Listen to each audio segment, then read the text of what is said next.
Bismillahirrahmanirrahim. Assalamu алейкум, құрметті көрермендер. Алла Тағала бүгінгі күнімізге хайыр береке берсін, дұға тілектерімізді қабыл қылсын. Бүгін қасиетті жұма күні. Қасиетті жұма күні берген садақаларымыз, жасаған ізгі амалдарымыз, оқыған құрандарымызды Алла Тағала өзінің разылығымен қабыл етсін. Және дүниеде де, ақыретте де жақсылыққа, хайырға, берекеге жеткен құлдардың қатарынан болуымызды Алла баршамызға нәсіп қылсын. Енді қасиетті жұма күні жасалатын амалдар көп. Қасиетті жұма күні оқылатын Құран бар, берген садақалар еселенеді деген секілді. Осы амалдардың бәрін тұрақты істеуіміз үшін біздерге тұрақты ниет, тұрақты амалдар қажет. Сондықтан Алла Тағала баршамыздың қылған ғибадаттарымызды, құлшылықтарымызды қабыл қылсын. Енді бұйырса кезекті Құран хатымымызды біз бақыш етеміз. Осман зин нурайн. Осман радиаллаху анху, Алла Тағала кісіге разы болсын. Білесіздер, жәннатпен сүйіншіленген 10 сахаба бар. Соның ішінде 4-ші халифа болып есептелетін, 3-ші халифа болып есептелетін Осман радиаллаху анху, Алла Тағала кісіге разы болсын. Сол кісінің атына бақыш ететін боламыз. Енді ол кісінің, пайғамбарымыз саллаллаху алейхи вассаламның қасында жүріп, жақсылыққа жалау болып, бізге жеткен барлық жақсы амалдардың, тақуалықтың шегі, адамдар мен адамдардың арасындағы қарым-қатынасы, адам мен Құдайдың алдындағы қарым-қатынас деген секілді амалдарды біздерге жеткізіп берген, соның ара-жігін ажыратып берген сахабалардың бірі. Және осы сахабаға Алла Тағала барлық дүниедегі жасаған амалдарын өзінің разылығымен қабыл қылды.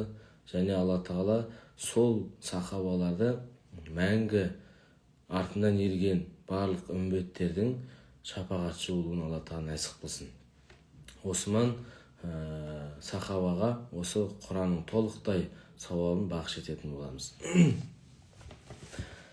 أعوذ بالله من الشيطان الرجيم بسم الله الرحمن الرحيم قل هو الله أحد الله الصمد لم يلد ولم يولد ولم يكن له كفوا أحد بسم الله الرحمن الرحيم قل هو الله أحد الله الصمد لم يلد ولم يولد ولم يكن له كفوا أحد بسم الله الرحمن الرحيم قل هو الله أحد الله الصمد لم يلد ولم يولد ولم يكن له كفوا أحد بسم الله الرحمن الرحيم قل أعوذ برب الفلق من شر ما خلق ومن شر غاسق إذا وقب ومن شر النفاثات في العقد ومن شر حاسد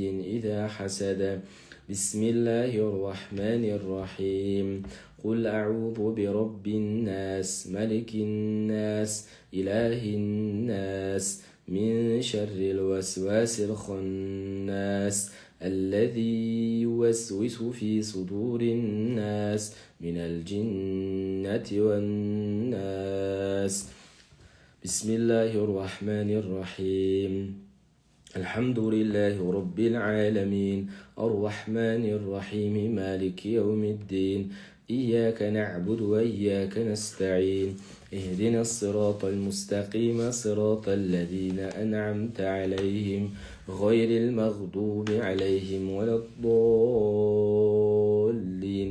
بسم الله الرحمن الرحيم ألف لام ميم ذلك الكتاب لا ريب فيه هدى للمتقين الذين يؤمنون بالغيب ويقيمون الصلاة ومما رزقناهم ينفقون والذين يؤمنون بما أنزل إليك وما أنزل من قبلك وبالآخرة هم يوقنون أولئك على هدى من ربهم وأولئك أولئك هم المفلحون. صدق الله العظيم. سبحان ربك رب العزة عما يصفون وسلام على المرسلين والحمد لله رب العالمين. آمين. بسم الله الرحمن الرحيم. اللهم تقبل منا هذه الدعاء ختم القرآن. اللهم ارحمني بالقرآن واجعله لي إماما ونورا وهدى ورحمة. اللهم ذكرنا منه ونسيت علمنا منه والجاهد ورزقنا تلاوته الليل وأطراف النهار واجعله لحجة رب العالمين. اللهم أصلح ديني الذي هو عصمة أمري وأصلح لدنيا التي فيها معاشي وأصلح لآخرة التي فيها معادي واجعل الحياة زينة لي في كل خير واجعل الموت راحة من كل شر. اللهم واجعله خير العمر آخره خير العمل خواتمه خير الأيام يوم القام فيه. اللهم إننا أسألك عيشة هنية وميتة وسوية ومرض غير مخسر ولا فادح. اللهم إننا أسألك خير المسألة خير الدعاء خير النجاح خير العلم خير العمل خير الثواب خير الحياة خير الممات وثبتنا وثقل مواننا وحق إيماننا ورفع درجاتنا وتقبل صلاتنا واغفر خطيئتنا وأسألك غلامين من الجنة. اللهم إننا أسألك موجبة راحتك وعظيم مغفرتك والسلامة من كل إثم والغنيمة من كل بر والفوز بالجنة ونجاة من النار. اللهم أحسن عاقبتنا في أمور كلها وأجرنا من خزي الدعاء عذاب الآخر.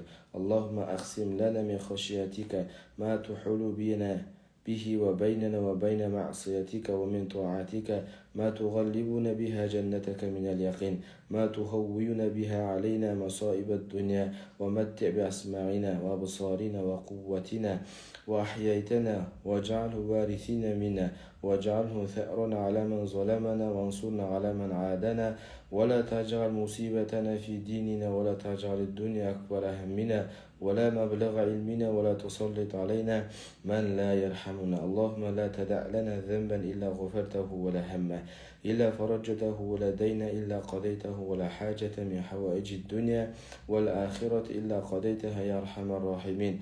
ربنا آتنا في الدنيا حسنة وفي الآخرة حسنة وقنا عذاب النار. وصلى الله على سيدنا محمد وعلى آله وصحبه أخيار وسلم تسليما كثيرا. Аса қамқор ерекше берімді Аллах Тағала осы толықтай Құран хатымның сауабын Осман сахабаның рухына бағыш етеміз. Жатқан жерін жайлы, топырағын торқа, қараған жерін жарық қыл. Аллах Тағала өзінің разылығына бөленген құлдарыңды мәртебесін көтер. Аллах Тағала барша артында қалған үмметтердің Аллах Тағала амалдарына, істеріне береке бер. Қасиетті жұма күні баршамыздың тілеген дұға тілектерімізді, жасаған ізгі амалдарымызды, берген хайыр сан садақаларымызды қабыл ет. Отбасымызға аманшылық, денімізге саулық бер.